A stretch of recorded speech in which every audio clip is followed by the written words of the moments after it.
बिस्मिल्लाहिर्रहमानिर्रहीम अस्सलामुअलैकुम दोस्तों, क्या हाल चाल हैं। मैं उम्मीद करता हूं कि मेरे तमाम दोस्त खैरियत से होंगे। दोस्तों, मोहम्मद अली भाई आज एक नई गाय लेके आए हैं चोलस्तानी, और उनके घर पहुंचती ही डिलीवरी दी है उन्होंने। माशाल्लाह बछड़ी दी है इस गाय ने, बछड़ी, और अभी जेर में खड़ी है। जेर अभी पूरी फेंकी नहीं है, अभी जेर शेर फेंकेगी को 10-15 दिन लग जाते हैं इसको टोटल माशाल्लाह फेंकने में। इस गाय का दूसरा सुबह है और ये दूसरा सुबह डिलीवर किया है इसने, अभी अभी आई है डेरे पे। तो पिछले सुबह का दूध 14 लीटर बताया है 2 टाइम का। तो मोहम्मद अली भाई का कहना है कि हम दूध पूरा करवा के देंगे, पूरी तसल्ली करने का टाइम देंगे, मौका देंगे, जैसे मर्ज़ी हमारे दोस्त इसकी तसल्ली करें।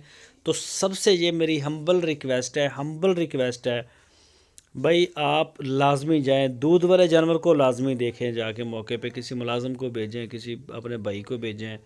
बहरहाल इसको मौके पे चेक करें। ये ऐसा होता है कि एक जगह पे दूध उसका 14 लीटर है, 10 लीटर है, 12 लीटर है, दूसरी जगह पे जाके बढ़ा भी जाती है, कम भी कर जाती हैं। ये बस किस्मत होती है, दुध पुत नसीबां दे।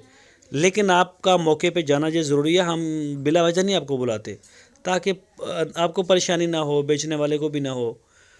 तो मौके पे चेक करें। ये चीज़ें वनडे या पट्ठे या माहौल के ऊपर नहीं डिपेंड करती, ये किस्मत होती है हर इंसान की, हर जगह की। 1,75,000 रुपये इसकी डिमांड।